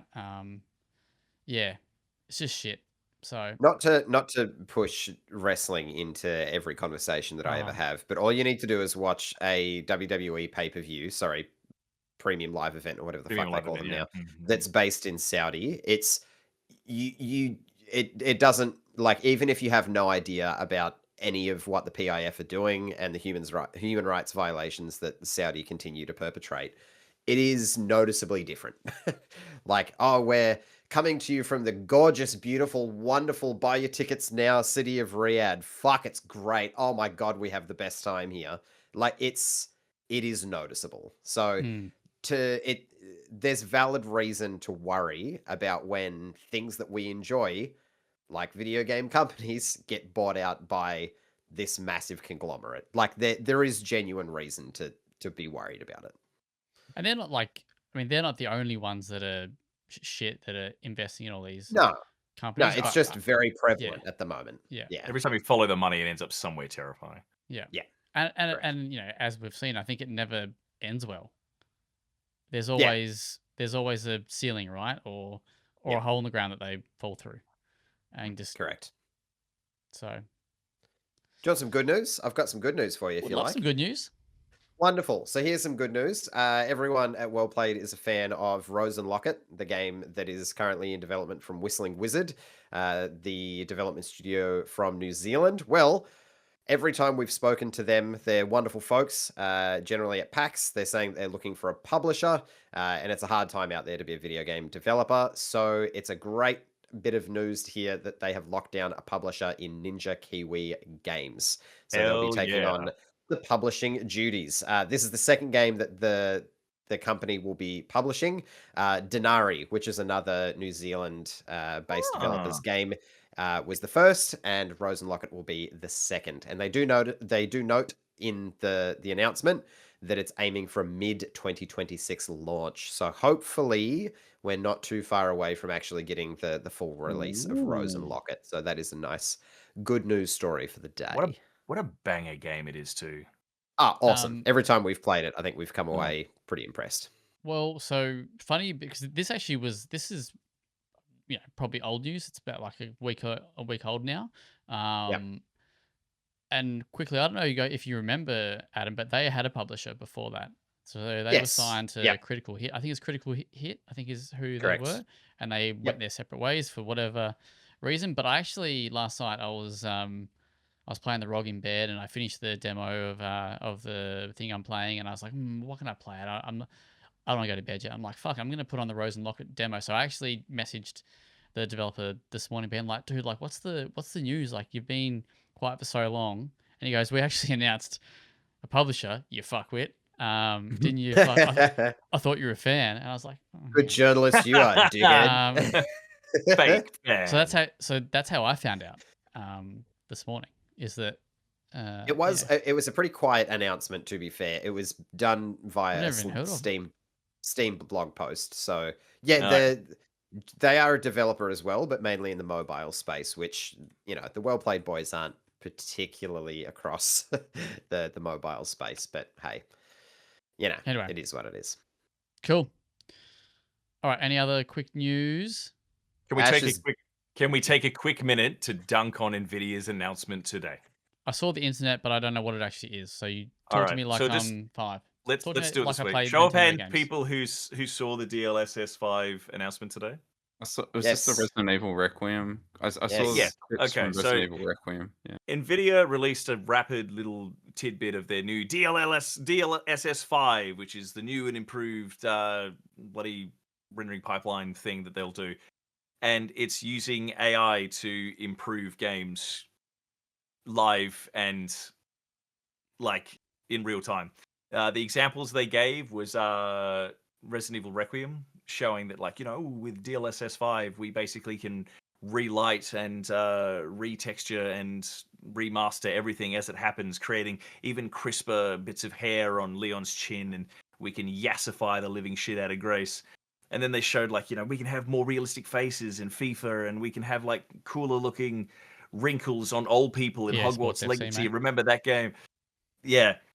The other problem is that if you take even more than a second to really closely look at it, it is genuinely just that same soulless AI shit that you see everywhere else. Like, a mate of mine saw it. He said he watched it quickly on his phone over lunch and said, "Yeah, no, I don't know why it's getting all the hate. It doesn't look that bad." I said, "Mate, sit down on your PC, wherever you're actually playing games. Sit down, watch it there, and just have a bit of a closer look at some of the things." And he was like, "Oh wow, yeah, the eyes look all soulless and dead." I'm like, "Yeah, that's all the Instagram influencer scraping that they've done." But yes, go shoot it. That's a great point you make. I was actually searching the Steam store last night while I was trying to figure out what to play, and one of those little sexy games came up, and I was like, "Gee, I feel like I've seen that character model before." And then another one was down the bottom, and there she was again, mate. She that's how I feel. Well, That's how I feel. It's those same eyes. It's those same sexy game eyes. So basically, it's been shown off. The general reception has not been positive from most people in the gaming sphere. If only just because even the fucking trailer is so undercooked. It's just a quick. I think it barely goes for more than 30 seconds. But if you pause it at any moment, the amount of AI reality warping that's going on is fucking terrible. the soccer players' fingers turn into like sausage, like meat at some point. Details get removed. You get the same AI garbled stuff happening in the background. So like, even people who are like hardcore AI, like hell yeah, let's do this, have sort of gone, I think they should have cooked this one a bit longer. The other cool thing that, you know, everyone's like, oh, this is really awesome, is that NVIDIA's gone into full damage control mode talking about it, and they've pointed out that it's running on two 5090s to make it do what it's doing here. Jesus Christ. Yeah. And like, so as part of their current thing, they're, you know, doing the post outrage damage controllers. They've said, please stop saying it's a filter. It's not just a filter. It's actually a much more sophisticated thing. And it's like, okay, sure. It works like like how you'd expect DLSS to work at the moment, where it does take into account things within 3D space. It does do mapping based off what's going on where, but it's just an in-paint mask using the in-game geometry as the control net. I know that probably makes no sense to anybody here, but that's a really fancy way of saying it's still a filter. So when NVIDIA says it's not a filter, what they're actually saying, it's not a filter, it's a really fancy, complicated filter. But yeah, the internet's having a field day creating all these DLSS 5 comparisons where they're basically taking anything you can imagine and then just putting an absolute abortion of an after image next to it. And some of them have got, like most AI things, it's the clowning on the product that has been the most entertained.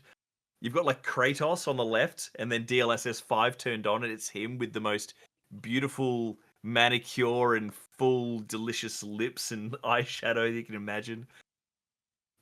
It's a mess. yeah, it's a mess. But like, I've just never been so proud of the internet in general, for people just going like, I don't know what this is, but it's not it, chief, and I don't think people really want it that bad.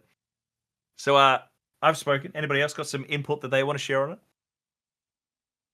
It looks dog shit. It looks like the characters go from having some sort of a soul and life to they're going to tell me about the dietary requirements to have healthy bowel movements, because it's one of those AI videos that's like Nathan just perked up because he's like, Jesus, for the first time in my life, really?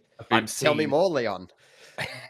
But it just, I don't know. It's another disgusting use of AI to strip the creativity and soul out of something. So fantastic. Part of the damage control conversations, NVIDIA's going, no, it has all these really cool hooks that allow like developers can control how it's used and stuff. And it's like, okay, yeah, but like Capcom got actors to embody the actual like look of both Grace and Leon. That was a deliberate thing. Human created art has intent. You turned Grace into someone else, you fucks. It sucks. So yeah, I would love if like Capcom released a statement that just said, please do not use our shit in that way. But unfortunately, I reckon there's probably like a back alley thing where they've just said, no, you can do it. But yes, I've never been more proud of the internet for backlash against something that is wholly gross and just awful. Digital Foundry's done a big like showcase on it. They're also copying a lot of shit. Everyone says it's potential. I'm like, yeah, I have bowel movements with a lot of potential. So, you know.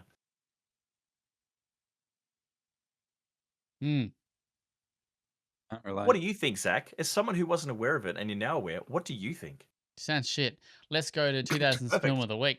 So, all right, I'm gonna give it this one. Is gonna be tough, I reckon. I reckon this one is gonna be hard. So I'm gonna give you a little bit of couple of hints. So this is sitting on 12% on Rotten Tomatoes. Yet our good friend Roger Ebert, he gave it 3 out of 4. But it stars. Oh, wait, do I want to give you the stars yet? No, maybe we'll wait for that. No. Yeah, give us a chance to get it. You gotta give us the byline before you say it stars this person. Yeah, no, but I just feel like, okay, it's just with the help of her lover, a woman plans to marry a rich man and gain his trust before running away with his money. However, things get complicated when she begins to fall for her intended victim. Like, I feel like that doesn't tell you much at all. Like, it tells you a lot without saying much. A woman works with her lover with the intent to marry a rich man and steal his money, but then starts to fall in love with the rich man. I know. Relatable. What year? Relatable. 2001, I think. 2001. Does it have Cameron Diaz? No, but you're somewhat on the right track. It has a Wait. Oh. Does it have Matthew McConaughey? No. It Fuck. has a You're really cooking there, really intense sex scene in it. I'll give you that. Oh yeah, of course. It's Okay, now I mean, I was probably too young in 2001 to appreciate that, but Right. I think I was like bang on 15. It would have been right in the alley. mate. My forearms have never been Ash that was big like, this before. beats the best and worst catalog, but I was like, I'm 7. Mate, What's Pornhub's Pokemon been on? blocked, my guy. You can mock, but do not doubt. All right, who's in it then? Go on. Give us an actor.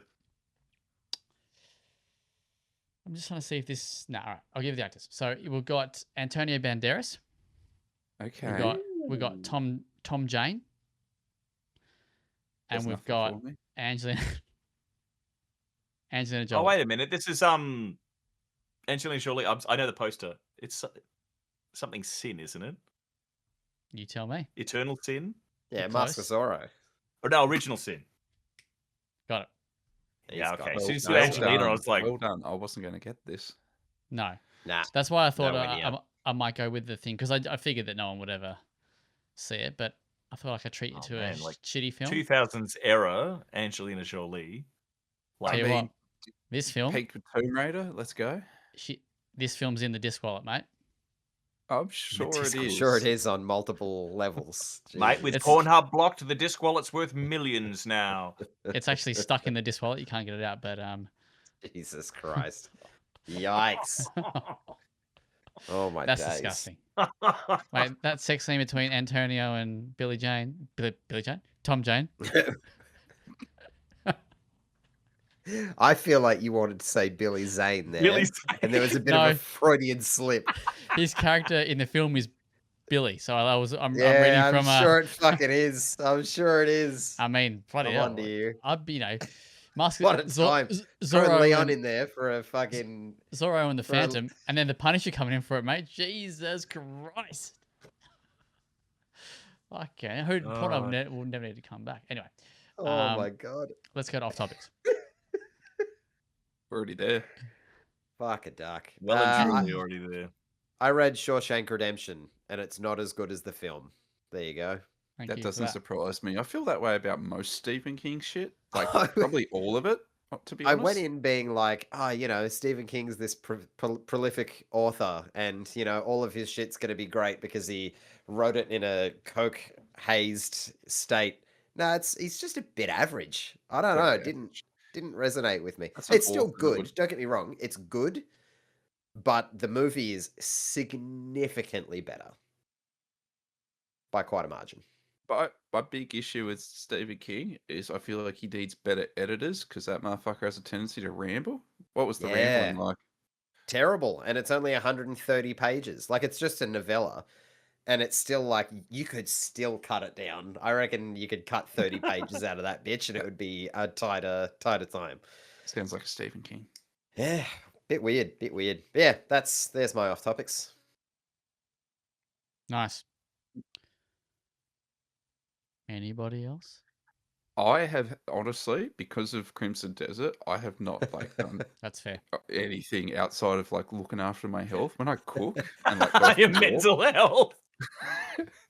No, Like- he said health. I was yeah, reading the between the mental's lines. nowhere, but like go out for like a walk or go cook, and all I do at the moment is like listen to albums. The two albums I've had going most consistently over the past week are a couple of King Gizzard and the Lizard Wizard metal Yep. albums, specifically Infest the Rat Nest, which I hadn't really listened to before. That's a really cool metal album that's dealing with ecological topics.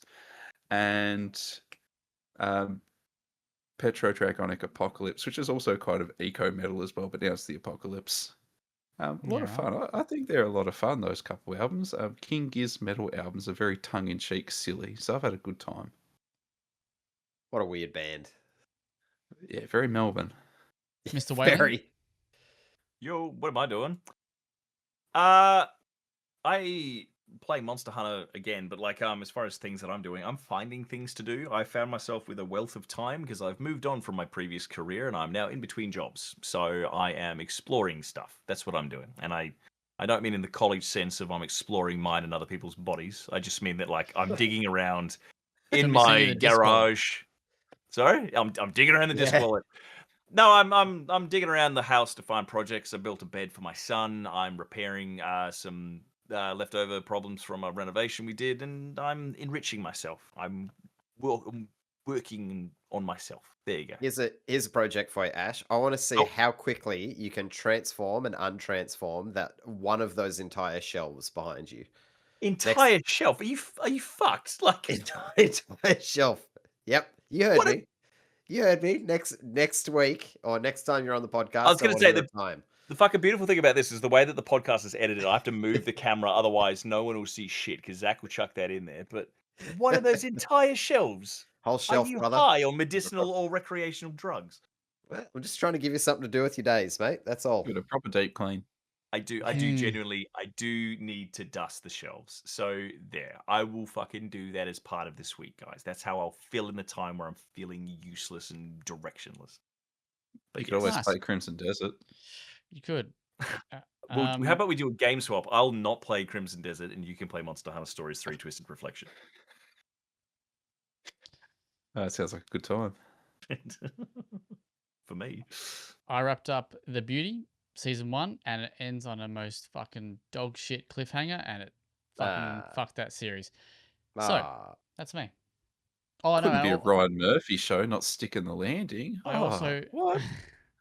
I also watched Sisu 2, Road to Revenge. Okay. Yeah. Oh no. Oh no. It's got some couple of cool kills in it, and cool scenes, but I think half of them in the trailer. It's just a little bit silly. Didn't quite love it as much as I enjoyed the first one. Give this one a 6, maybe out of 10. So I will say one thing, boys. The Oscars came and went, and all it's done is it's told me I really need to sit down and watch Sinners. Sinners is good. Yeah. I know. I'm glad it got the I best was wrong in original not watching score. it, so yeah. So I need to get on that shit. I might just make it my midday movie tomorrow because I'm a big unemployed fuck. It's a very easy watch. Is Yeah, it? definitely. Okay. Love it. All over that. Of was hoping all the Oscars films, that's probably the easiest watch. Definitely. I was hoping Michael B. Jordan was going to win Best Actor and Best Supporting Actor, but you know, whatever. What about One Battle After Another? Is that something I should check out? I do really want to. Do you like Quentin Tarantino films? Sometimes. This is very Tarantino coded in every way, like pacing, length. All right, score, I'm even visual. more in all of a sudden. I say that because some people don't like Tarantino films. That's fair. And I've said to them, because of that, you may not like this film, and they fucking hated it. So yeah, gotcha. Fair. There you go. But do you like ballet? I like Black Swan. Or the opera? Do you like the opera? Do you like too uncultured? Timothy Chalamet Ding Dong?